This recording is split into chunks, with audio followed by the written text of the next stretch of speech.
Sangareddy MLA BRS జిల్లా అధ్యక్షులు చింతా ప్రభాకర్ సంగారెడ్డిలో మీడియాతో మాట్లాడారు. ఈ సందర్భంగా మాట్లాడుతూ రైతుల పండుగ సంక్రాంతి అని, ఈ నేపథ్యంలో కాంగ్రెస్ ప్రభుత్వం అనేక హామీలు ఇచ్చి రైతులకు గద్దెనెక్కిందని, అనంతరం వాటన్నిటిని విస్మరించిందని, ఇప్పటికైనా కాంగ్రెస్ ప్రభుత్వంలో సీఎం రేవంత్ రెడ్డిలో మార్పు వచ్చి రైతులకు న్యాయం చేయాలని చింతా ప్రభాకర్ డిమాండ్ చేశారు. అందరూ సంతోషంగా ఉండాలని, సుఖశాంతులతో ఉండాలని, అందరి ఆరోగ్యాలు ఆ భగవంతుడు మంచిగా చూడాలని చెప్పి ఈ పండుగ సందర్భంగా ప్రతి ఒక్కళ్ళు సంతోషంగా గడపాలని,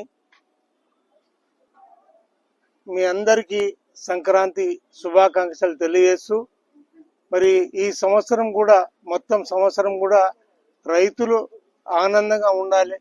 మరి రైతుల పట్ల ఈ ప్రభుత్వం ఇప్పటికైనా రైతుల పక్షపాతిగా అని చెప్పుకుంటున్న కాంగ్రెస్ రైతులకి మేలు చేయాలని కోరుకుంటూ, గతంలో బీఆర్ఎస్ ప్రభుత్వం రైతుల పక్షపాతిగా, రైతులు అందరూ ఆరాధ్యంగా భావించే కేసీఆర్ ఎన్నో సంక్షేమ పథకాలు ప్రవేశపెట్టి అమలు చేసిండు.